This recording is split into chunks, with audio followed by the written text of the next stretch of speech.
معناها انت تحب عبد كيف اللي هكا حاضر خارج من المعمل. يربيني على جي. شنيا؟ يربيني على جي، عرفت مازلت انا.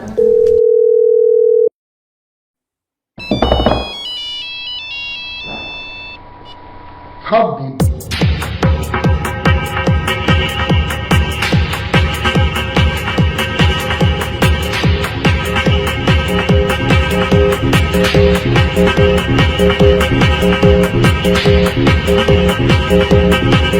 شنو ملوكة عرس؟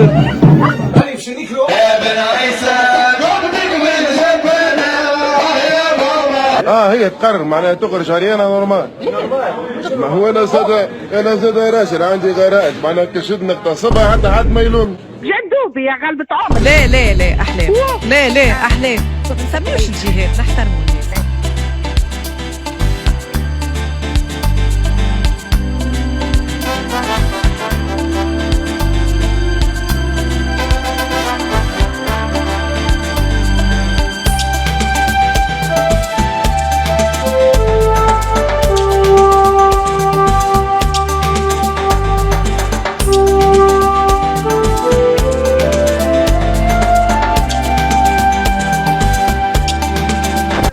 نحكيو على عبادة الشياطين اللي كما قلت ظهروا مؤخرا في تونس. لاحظتهمش الصيف والشتاء ديما لابسين حاجه طويله ترواكار، لبست الكهنه يعني الكبوت الهارد روك.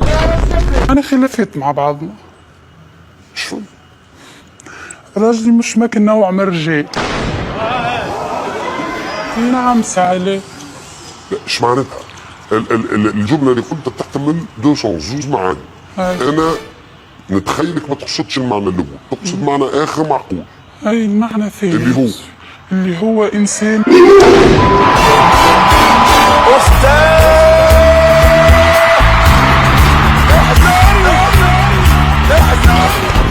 الميثود اللي تعملوا فيها ومع النظره ذي اللي هي غالطه. ايش بك تغزل لي انا مقصود؟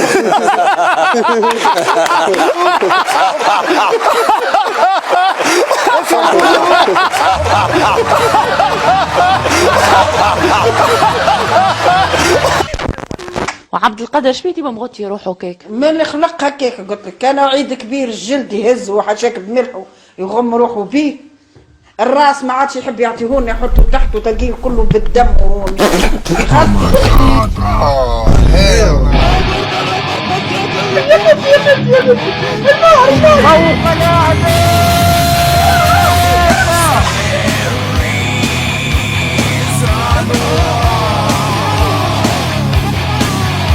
الهارد روك